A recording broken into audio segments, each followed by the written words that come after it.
All right, we're live. Hello, everybody. Welcome to another episode of Understanding CBD. I'm your host, Stephen Wallman from Wallman's Apothecary. We're known as the best, highest quality, purest hemp CBD extracts on the planet, and you can check out our lab reports on our website.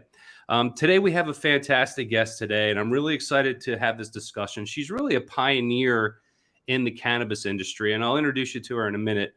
And the content today is about harm reduction and the role that cannabis plays in harm reduction. And she'll introduce us to the concept and how it is. But Amanda is a Northern California-based social ethnobotanist. She's been studying the relationship between people, cannabis, and greater society for over 20 years. Amanda is a true pioneer in this field of cannabis and social science, and was one of the first to explore the use of cannabis as a substitute for alcohol and other drugs. She earned her PhD from UC Berkeley and was a professor there for 10 years, teaching substance abuse treatment, drug policy, sexuality, social work, and other research methods. Also, to create space for exploring balanced and healthy relationships with psychoactive plants. She founded the company Personal Plants in 2020. And in addition to that and many other accomplishments, she's also a proud medical cannabis patient, using the plant for chronic pain since her 20s.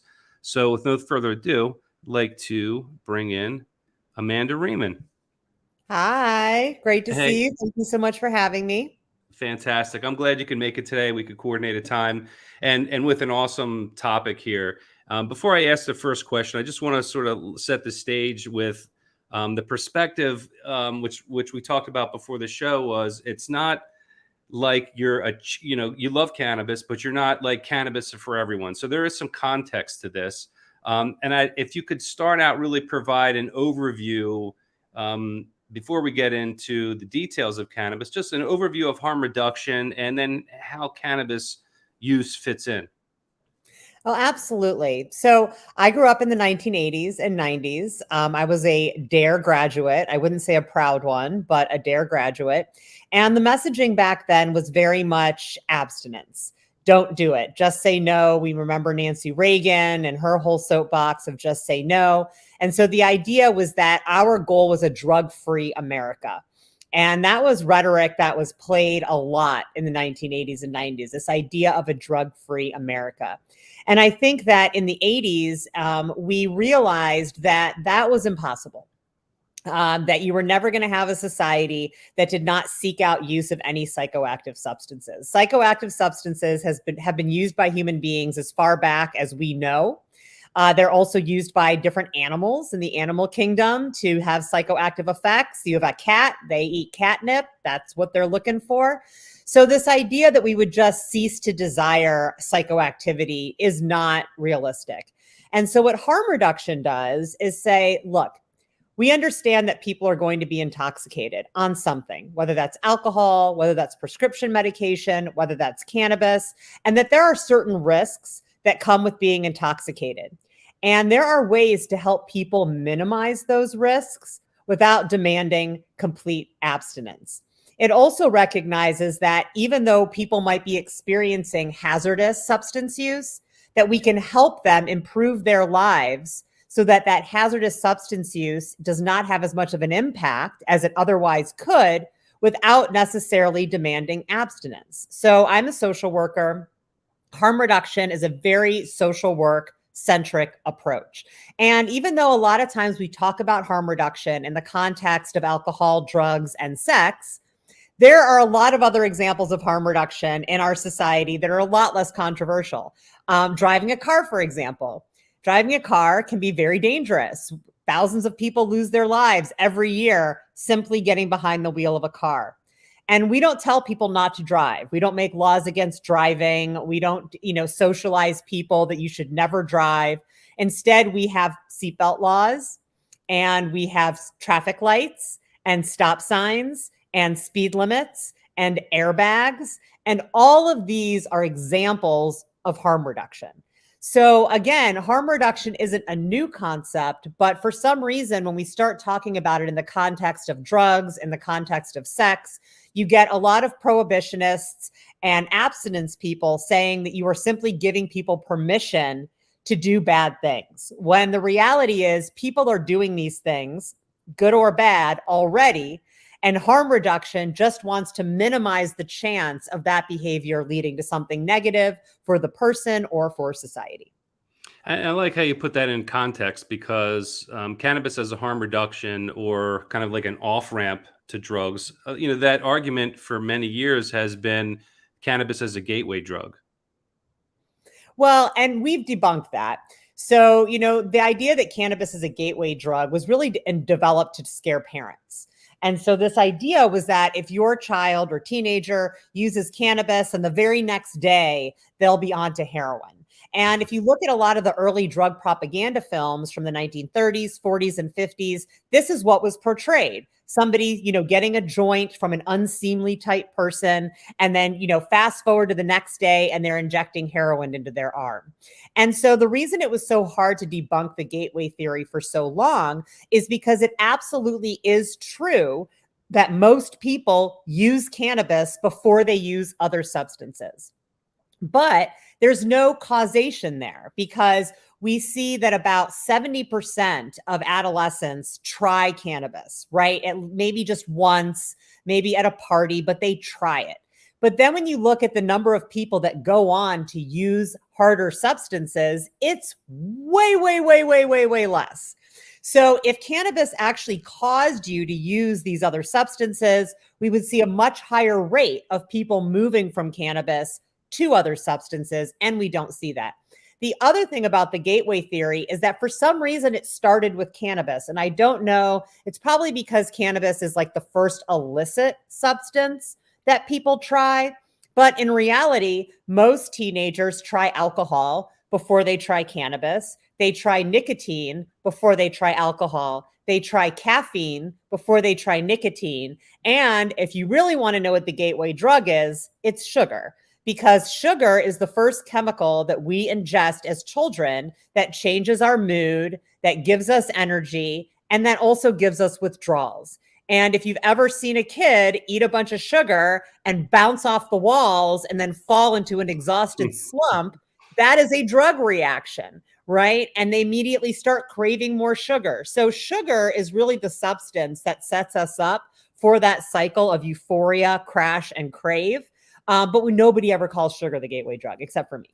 Yeah, no, and I appreciate you saying that. I was laughing when you said it. I remember I would take my daughter to Cinnabon, and at the mall, she'd get one of those cinnamon buns with sugar, and she'd eat it and just really, literally bounce off and roll around on the floor in the mall. And that's a funny story that she'll remember. But all this harm reduction, it's all in context, right? So the drugs that you just mentioned, alcohol, caffeine, nicotine, cannabis.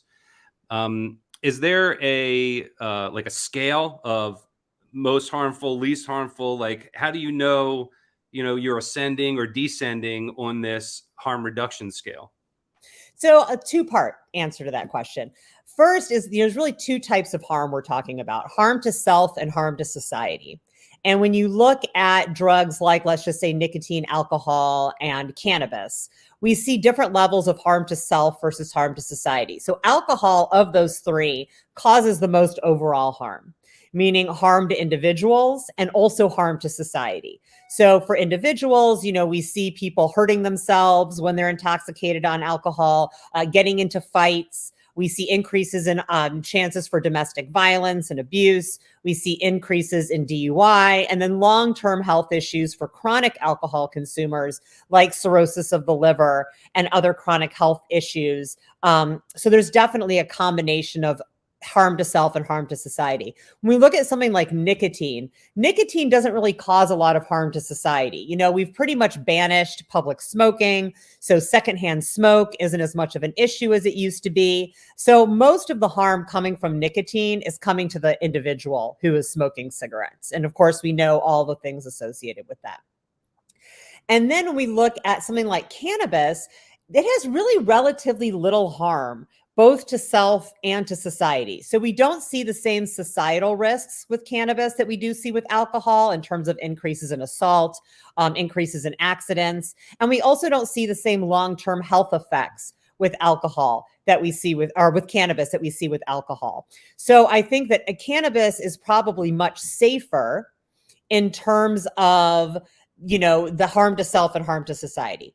Now, that being said, nothing is without harm, right? So there is definitely still harms that can come to the individual and to society from cannabis use, just like nicotine use, just like alcohol use. The key and what harm reduction really stresses is that it's not a one size fits all situation, that it's really important for the consumer to say, what is happening in my life as a result of this substance use that I do not like?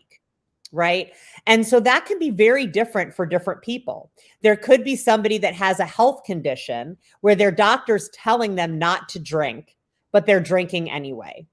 You could have someone who has a habit of drinking and getting in the car and driving. And so these two different people can have two different types of harm that are coming from their behavior. So harm reduction says, all right, let's examine your life as it is right now. What are the things that are really working for you? What are the things that aren't working for you? And are any of the things that aren't working connected to your substance using behavior? And if they are there ways that we can introduce some coping mechanism in your life or change in behavior that's going to reduce that harm specific to you? And that really goes against what we've been taught around drugs and alcohol, which is that legal drugs are safe, illegal drugs are dangerous, and that they're safe and dangerous in the same way for everybody. And that's just not true. Yeah, it's been a very frustrating life being a fan of cannabis. And I was also a bartender back in the day. And the frustration of the social acceptance of alcohol, and a lot of the early cannabis advocates are just say, just treat it like alcohol. And, it's almost like there's something still not that simple, right? It's not just as simple. But the question I had for you next is, with this all being contextual, is there any specific either parts of the population or specific conditions that cannabis would be a good idea to introduce as a harm reduction tool? Oh, absolutely. So, we can look at this from I'm going to put recreational in quotes because I don't think that perfectly captures the intentions behind non-medical use, but I guess we could call it medical use and non-medical use. So for people that are engaging in non-medical use, meaning that they're not using cannabis to treat any specific medical condition, it's a great substitute for alcohol. You talked about being a bartender. You've seen what happens with overconsumption of alcohol. Obviously, we know that overconsumption of alcohol can be fatal. We also know that dependence on alcohol can be very serious and very, very hard to change. So if you're somebody who comes from a family where there are alcohol issues, or you yourself have found, said, in the past, I probably drank a little too much, or I'm concerned that my drinking can get out of hand, then I think cannabis is an amazing substitute. And with a lot of the products on the market today, it's easier than ever to sub out cannabis for alcohol. So, one of the big issues around trying to do that is that it's really hard to find places to smoke, which is still true. And that edibles took forever to hit. So, I'm trying to use an edible instead of a beer, and I'm out with my friends and they're on their third beer before I even start to feel my edible. It doesn't really match up. But now we're seeing fast acting drinks and fast acting edibles and better ways for people to use cannabis as an actual substitute. So I think for non-medical use, it's an amazing substitute for alcohol. When we talk about other drugs, I don't necessarily like to say harder drugs because I don't like marijuana exceptionalism where it's like cannabis is great and everything else is terrible. But I will say drugs that might cause additional harm, maybe cocaine, crack, methamphetamine, heroin, kind of that class of substances. If you have dependence on those substances, one of the reasons why it might be hard to quit is because of withdrawal. Withdrawal can be really nasty, and it can be really hard for people to maintain abstinence from substances when they go through severe withdrawal. one of the interesting things about cannabis is it happens to be a really great withdrawal medication. So some of the most common features of withdrawals are tremors or seizures, trouble sleeping, loss of appetite, mood irregularities, other gastrointestinal distress, anxiety. And these are all features of cannabis that can be really helpful. One caveat I will say to that is that if you have dependence on alcohol or depressants like benzodiazepines, withdrawals should be medically supervised. Alcohol withdrawal and benzodiazepine withdrawal can be fatal in very severe cases. So I do not recommend stopping those substances if you have severe dependence, unless you're under the care of a doctor. So I think for non-medical consumers, there's a really great opportunity to reduce the potential harms of other substances by using cannabis instead. Now, on the medical side, and as you mentioned, I've been a medical cannabis consumer for over 20 years. I was diagnosed with arthritis in my early 20s, and my doctors basically said, all right, we can start you on prescription anti-inflammatories. You can start getting steroid injections into your feet every month. And, being someone in my 20s, neither of those things appealed to me. I didn't want to be on prescription medication for anti-inflammatories for, 50, 60 years of my life, 70 years of my life. That just didn't seem like a good choice. So I started using cannabis instead. And over the years, I've had additional issues. I have degenerative disc disease. I have lateral scoliosis. I've had back surgery, 2 knee surgeries. And through it all, cannabis has helped me avoid prescription drugs. So if you are somebody that has a chronic pain condition, cannabis can actually be a really good first line of defense before starting on prescription medication. And similarly, if you're somebody who's already on prescription medication and thinking, this isn't really serving me, it's not helping my symptoms, I've got concerns about long-term use, then you can absolutely transition to cannabis or use a combination of cannabis and prescription drugs to get your needs met. Now, similarly with what I said about withdrawals, if you are on SSRIs or other antidepressants or anti-anxiety medications, you're going to want to consult a physician before stopping those medications completely. Same with things like steroid medications. These oftentimes you need to be weaned off. So you don't want to just kind of quit cold turkey and introduce cannabis. But finding a doctor that is friendly to cannabis and really can help you transition. There's a great organization called the Society of Cannabis Clinicians, and they have a directory. So you can find a doctor near you that is cannabis friendly, that is cannabis knowledgeable. And I always recommend that if you're trying to transition off of prescription drugs, or if you're dependent on something and want to transition to cannabis, that you should consult a physician. Great advice. Fantastic. And when you say physician, you don't mean the person at the bud tender. The bud tender is not a physician. I have never met a bud tender that was also a doctor. And I'm also not necessarily talking about the doctor that you're going to meet with for 5 minutes via Zoom so that you can get your recommendation. I'm talking about somebody whose office you can go into, where they can check your vitals, where they can have a conversation with you, and where they can check in with you regularly so that they know that the transition off of your medication or off of your other substance is going well. So it's a process. It's not like, all right, I'm using medications right now for an NSAID as an example, which was my story. When I was presented with the story from the doctor that you're going to be using these pills forever, I was also in my 20s and very busy. And I was like, oh, I didn't know this downside. I didn't know the side effects. And it was presented as a way that it wasn't really going to be that bad potentially. So I just said, yeah, just give me the pill, 1 pill a day. It's the easy solution. It wasn't until a few years into it where I started to realize that they weren't working as well and I needed to transition off. Well, I would say over-the-counter meds are a little bit different. So when we're talking about NSAIDs or we're talking about ibuprofen, and we're talking about even maybe over-the-counter sleep aids, not necessarily Ambien, but, something you pick up at the drugstore, you don't necessarily need a physician for that process. If you are someone that's taking NSAIDs regularly, which, can cause liver damage over time, they can also, as you say, become less effective over time. And there is some research out there that shows that they could actually increase sensitivity to pain over time, then I would say go ahead and transition onto the cannabis. If you're using a prescription pain med, or you're on Valium or Xanax or Zoloft or Ambien, then you might and should consult your doctor who's prescribing those medications to you to say that you're interested in investigating cannabis as a substitute.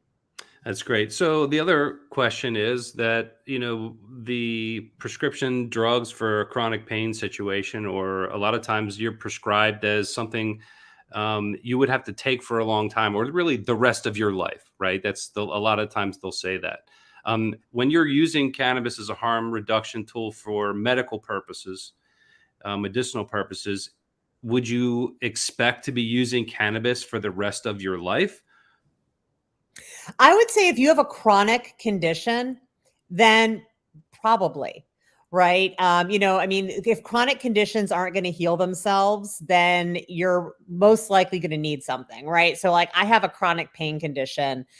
My degenerative disc disease is not going away, right? It's not going to heal itself, no matter how many vitamins I take and how good my diet is and how much exercise I do. Like, my discs are falling apart a little bit, and that's not going to change. And so for me, it's how do I balance managing that condition with the knowledge that cannabis use long term over many decades also has risks associated with it, not the same risks as long-term prescription drug use for the most part, or even long-term over-the-counter drug use, but it is something I have to be aware of. And, we talk about harm reduction.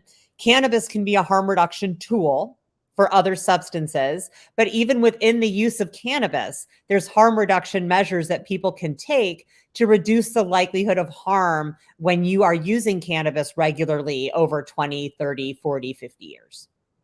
Great point. Great point. One of the things that you thought made me think of there is the tolerance to cannabis and THC. Well, two things. One was when you are using cannabis medicinally, most of the clients or patients I talk to don't want to get high. They want relief from their pain. Do you have to get high in order to use cannabis as medicine? No, absolutely not. Absolutely not. And what's something that's interesting about that is that, the FDA model of drug development and approval is what we call a one molecule, one effect model, which basically means to get a drug approved by the FDA, you have to show that there's one molecule in that drug that is responsible for one effect, the desired effect, whether that's sleep or pain reduction or anxiety reduction, and everything else is a side effect. And what that means is that the euphoria that people feel when they consume cannabis is a side effect. Unless you're specifically using for something like depression and the euphoria is what you're getting out of it. If I'm using for pain and I consume an edible and my pain goes away and, oh, I'm also really happy and giggly, that happiness, giggliness is not part of the medical effect. It's actually considered a side effect. And there are some people that enjoy that side effect, and there are other people that do not enjoy that side effect. And there's absolutely ways to get the benefits of cannabinoid-based medicines without the side effect of euphoria. Now, some people out there might be thinking, why in the world would I not want euphoria? Like, isn't euphoria kind of like why we do it? And while, yes, it is true that a lot of people enjoy that part of it, if I'm using cannabis in the morning because I have pain in the morning and then I have to go and do something where that euphoria effect is not going to help me with whatever task I have to do, then I'm looking for a way to consume cannabis to the point where my pain is going away, but I'm not getting that side effect. And we call that the minimum effective dose. So the minimum effective dose is the smallest amount of cannabis that you can ingest to get your needs met without having unwanted side effects. And so a lot of this is trial and error at the beginning, unfortunately, because we don't have a cannabinoid medicine protocol in the United States. We don't have a standardized dose where we've determined that for people with chronic pain, this is the amount you're supposed to take, and this is the most effective dose. And there's a lot of different products on the market. So a lot of it at the beginning is trial and error of people trying to find out what is the product and the dose that works best for them. Got it. Got it. Well, that's good that you cleared it up, because most people think that in order to use cannabis, one, you have to smoke it, and two, you have to get high. Nope. So Nope and when nope. no, right, no, and no, that's good. So when you're starting into starting to use cannabis, and just like anything, we mentioned tolerance. How does that play into your usage? And do you always have to increase the amount over time? Because, like you mentioned, if you're a 20-year-old and you have arthritis, most likely that's going to be there. You can do things with diet, whatever, to manage it. But if you're going to look at using cannabis safely for 60, 70 years, how do you do that? Well, it's the tolerance is really interesting. So, our bodies have an endocannabinoid system. It's similar to our nervous system. It's responsible for maintaining balance or homeostasis in the body. It regulates things like mood, sleep, appetite, sexual desire, pain response. And we have receptors all throughout our body that basically accept the endocannabinoids that the system produces, which are like little messengers. And those little messengers go through the body and they bind to these receptor sites and they deliver the message. And that message might be hungry, be sleepy, desire this person, right? So it's sending us these messages throughout our body. And the cannabinoids in the plant, which we also call phytocannabinoids, they mimic the endocannabinoids. So they are also those same messengers that bind to these receptors that send these messages that regulate our body systems. So when you are not using cannabis, everything that's binding to your receptors is an endocannabinoid. And we'll talk in a minute about the theory around endocannabinoid deficiency syndrome, because it's actually really interesting, but I don't want to get off on a tangent. So when you introduce cannabinoids from the plant or phytocannabinoids, they're binding to the same receptors as the endocannabinoids. And so what can happen over time is that you can build up a tolerance to phytocannabinoids, meaning that you need basically a little bit louder of a signal from the phytocannabinoids in order for that receptor to get the message. Now, when people are newer to cannabis, a lot of times they find their tolerance is really, really low. And if they continue to use cannabis, they find that their tolerance increases over time. And this is a function of a couple things.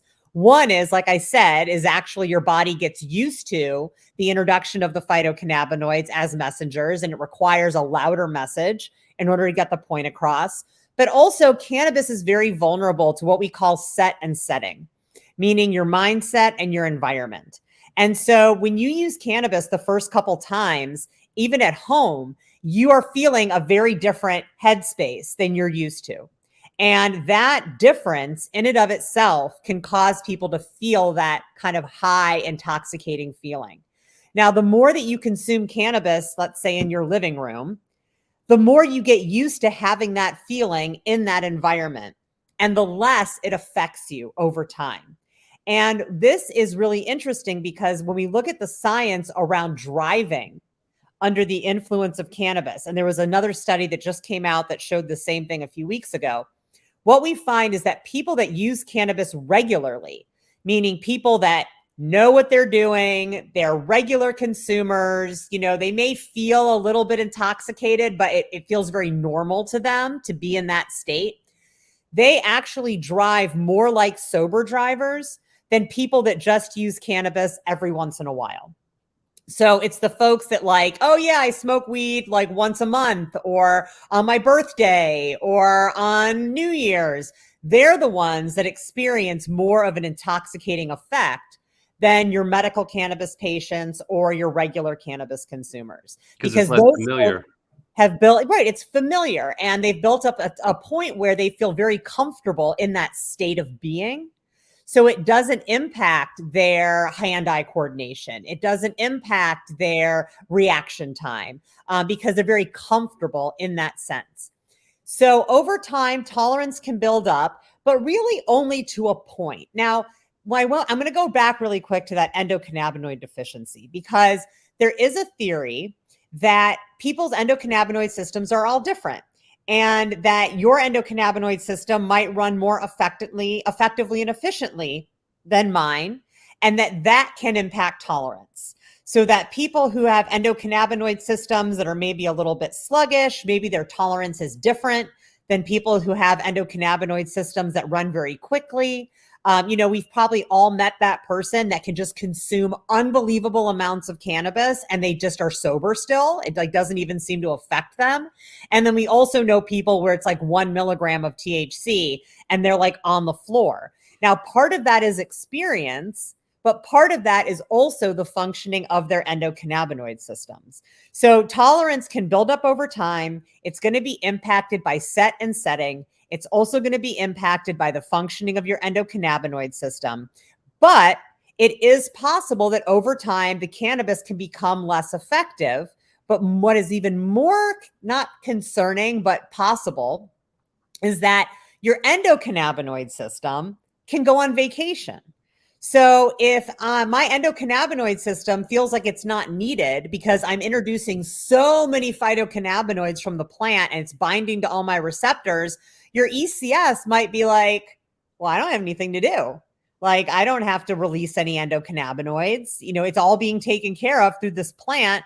I'm just going to kind of go on vacation and put my feet up and let the plant do its thing. And so that can be a concern because you don't want your ECS to do that. You don't want your endocannabinoid system to take a break. You want it to be working. You want it to be toned. You want it to be effective and efficient. And so I recommend to folks to take breaks. And even if you're a long-term consumer and you have no issues with it and it's part of your daily routine and you're not having any negative effects, it's still a really good idea to take breaks because you want your ECS to remain active. And because cannabis or your ECS regulates things like mood and sleep and appetite, when people who consume a lot of cannabis stop, they may experience withdrawals. And those withdrawals can be things like lack of appetite, moodiness, trouble sleeping, other gastrointestinal issues. And what that really is the lag time between stopping the phytocannabinoids and your endocannabinoid system getting itself back in gear. So those effects usually only last a few days, maybe up to a week.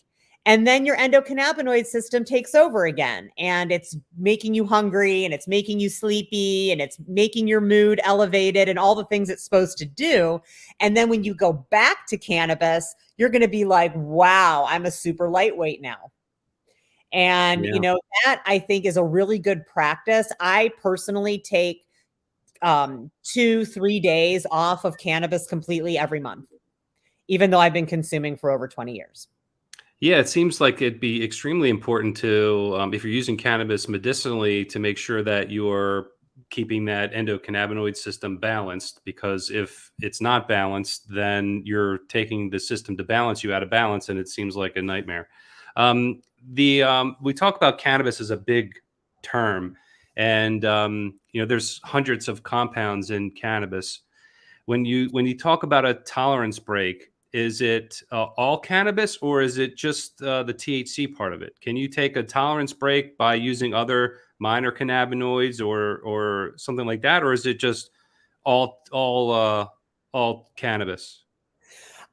So the science is still out on exactly which cannabinoids would influence the tolerance break and the reduction in tolerance.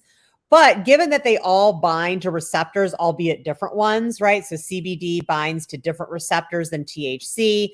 CBD does not bind to the receptor in the brain that is responsible for intoxication, which is why CBD is not intoxicating, but it's still binding to those receptors. So again, if what harm reduction would tell us is that ideally you'd want to cease all cannabinoids for a period of time so that your ECS can be up and running and functioning. But with harm reduction, in reality, you might say, look, I can't be without cannabinoids completely because, I use it medicinally, or when I do that, the withdrawals are really severe. And so in that case, you might want to say, all right, I'm going to go off of intoxicating cannabinoids for a few days, and I'm just going to use CBD, or I'm not going to go off them completely, but I'm going to reduce the amount. So if I am usually consuming high THC flower 4 times a day, for the next week, I'm going to do it twice a day. If I'm usually consuming a 20 milligram gummy at night For a week, I'm going to do a 5 milligram gummy. And so that's harm reduction, right? So it's saying, look, we know that there are benefits to taking a break from cannabinoids, but we also know that it's not realistic to think that everybody out there is just going to stop cold turkey for a period of time. So we want to give people options that are still going to give them benefit without scaring them into thinking that they have to completely stop for a period of time, which may not be possible or even advisable for some people. So it seems like a moment of awareness for people that are using cannabis recreationally. And we always think of, cannabis, or a lot of people, that's a plant, there aren't any harms to it. But because you may not be aware that you're using it medicinally, thinking that you're just using it recreationally, but that recreational use may cause a problem later when you need to use it medicinally. Right. So, what you don't want to do is get into a situation where either you've used so much cannabis that it's really hard to get the effect from it anymore at all, or when you've used too much and you have a bad reaction. So, cannabis overdose is real, it does exist. You cannot fatally overdose from cannabis because it does not impact the part of the brain that regulates breathing. But you can take more THC than you wanted and have a negative reaction. And what can end up happening, because like I said, cannabis is so vulnerable to set and setting, is it can make you kind of set you up for a series of anxiety reactions to cannabis over a period of time. When I was teaching at Berkeley, of course, we used to talk about this a lot because they're college students and this is what they're all interested in. But every semester, I would have a couple students that would approach me and say, and they were like, at this point, 21, or if they're in grad school, like 23, 24. And they would say, when I was 17, 18, I ate a really strong brownie at a party and I had a really bad anxiety attack. And now I can't use cannabis at all. Like I have one hit and that anxiety comes right back. And it's been years. And, I want to use it again. Like I feel like it could benefit me, but I don't know what to do about getting rid of this anxiety reaction. And so that can be very real for people that have a bad experience or consume too much. And cannabis is really fun and it's a benefit to a lot of people, but it's probably the biggest benefit to people who are older. When we get older, our metabolism changes. It might be harder for us to use prescription medications. It might be hard for us to take multiple prescription medications, and we have more ailments. So, what you want is you want to develop a relationship with cannabis so that when you're 60, 70, 80, 90 years old and you want to use it medicinally, it's there for you and you're going to have that good relationship. Yeah, that's great. The healthcare system and healthcare providers, a lot of them listen to the show, and when we target them because we want, most of them that you go to just either don't say anything or just say, kind of turn their head and don't look at it. But what advice could you give to healthcare providers so they can support patients that are interested in the harm reduction with cannabis? That's a great question. And I will say that a lot of it depends on where you live. So if you're a healthcare provider in an illicit state, so a state that does not have medical, that does not have adult use, it's pretty tricky because obviously you don't want to be encouraging people to procure substances on the illicit market. We also know that the illicit market itself can have products that are untested, that may be of varying degrees of safety. So you definitely don't want to be encouraging people to access products that might not be healthful for them and that may be dangerous for them. So I think the best thing that a healthcare provider in an illicit market state can do is just educate themselves. There is a ton of information that can be accessed by healthcare providers, including seminars that offer things like CMEs and other continuing education credits to learn about cannabis, to learn about the endocannabinoid system, which they still don't teach in medical school, so that they are at least can have a educated discussion and won't be afraid of the discussion. What I found is that a lot of times when healthcare providers push back on patients bringing up cannabis, it's because the healthcare provider doesn't know a lot about cannabis. And we rely on this kind of authoritarian system of care in the United States where the doctor's always supposed to know more than the patient. And so coming into a doctor and having them tell you, you need to do this and you need to do that, and then the patient demonstrating a lot more knowledge about cannabis than the doctor, it can be a very uncomfortable situation for both parties. So at the bare minimum, and this is not illegal anywhere, is educating yourself. Right. So at least you can have an educated conversation with a patient who comes in and wants to know, is this something cannabis is used for? I'm using cannabis and this is happening to me. Why is this happening? So not encouraging them to obtain it or to buy it illegally, but being able to have that health-centered conversation, I think is really important. And if you are in a legal market, whether that's a medical only market or an adult use market, then I think you can go beyond just understanding the endocannabinoid system and understanding how cannabis works, but also learning about the different methods of ingestion and what the different risks and benefits are for all of them. Knowing local dispensaries that have a good reputation that you might be able to recommend to people that are curious. Knowing how to get a medical card. Even if you are a doctor that does not do recommendations for medical cannabis, you should have a list of doctors and services that person can access for medical cannabis patient recommendations. And then if you are the prescribing physician, whether that's, Zoloft or Xanax or Ambien or opiates, you should encourage that person, that patient, to stay in touch with you and work with them to transition them off of that medication if that's what they desire. And you don't have to necessarily even encourage cannabis use. You just have to know where to send them to people that can have that conversation. And I find that a lot of times it works best in tandem.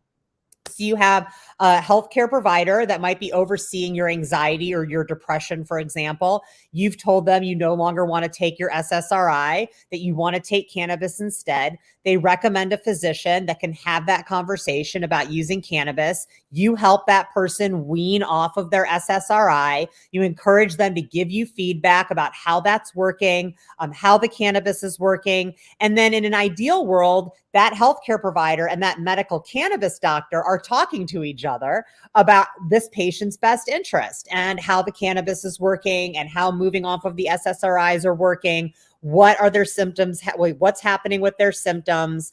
That's really the ideal situation. But it really all starts with education and feeling like as a healthcare provider, you have the competence to have the conversation with somebody who wants to explore cannabis.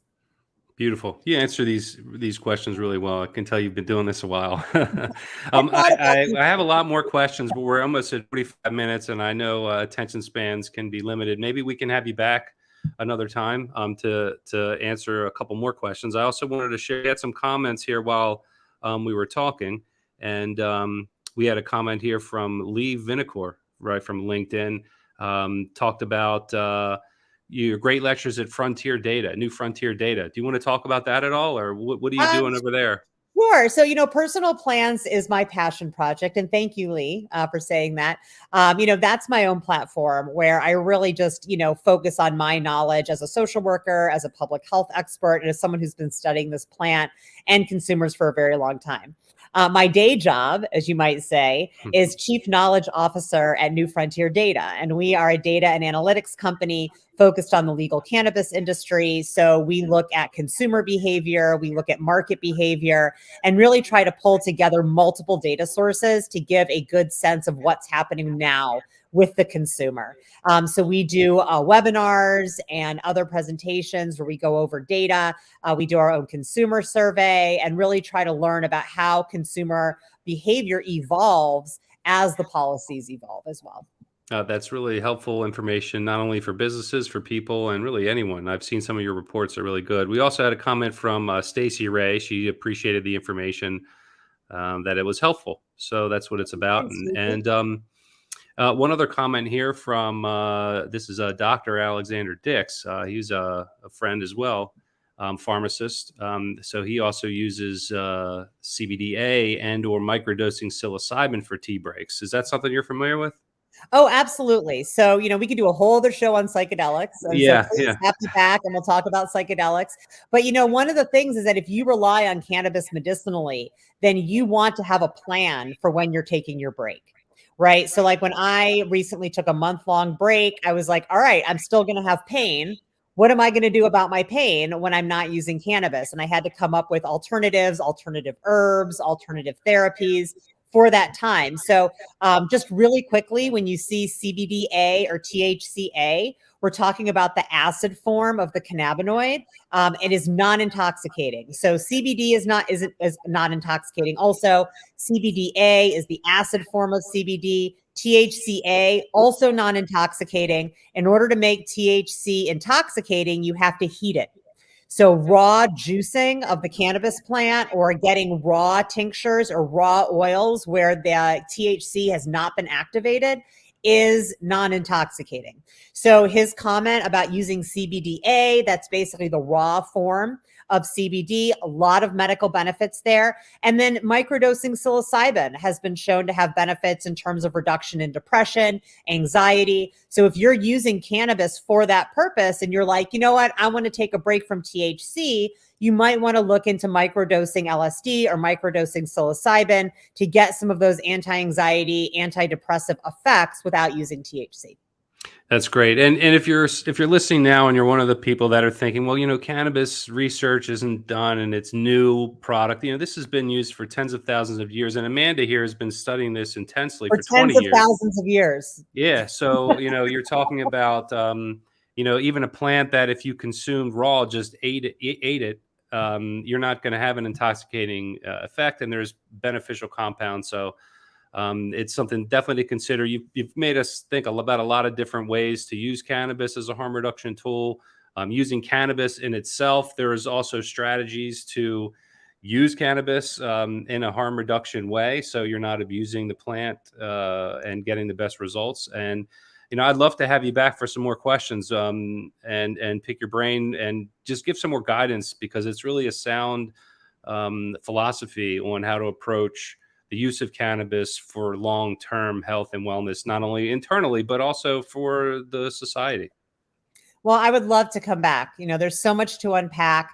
And we have a lot of people using cannabis for the first time because prohibition is ending. You're in Maryland, July 1st. You'll be able to go into a store in Maryland as a 21 and up person without a medical recommendation and purchase some cannabis. So, prohibition has really prevented us from the type of education and conversation we need to have around this topic and moving beyond just say no. So I'm really happy to have the opportunity to contribute. That's great. Yeah, because people do need, I'm in Maryland, people do need guidance. You can't just rely on the sale menu at the dispensary. And no offense to the bud tenders, because I know they all do work hard and they do have good meeting, but there's not enough time for them to assess your environment. So getting in touch with a lot of people that you mentioned today and someone that knows what they're doing is important.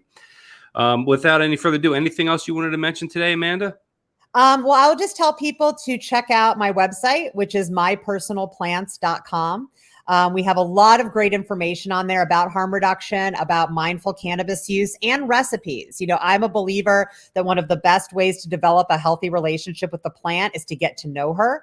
And one of the best ways to do that is to grow her and to cook with her and to process her yourself. So we have recipes for making your own tinctures, making your own edibles, growing your own plants, even making your own suppositories, as well as a lot of really good education about how to develop that healthy relationship. Oh my God, we have so much more to talk about, Amanda. So we're definitely going to have you come back. Mypersonalplants.com.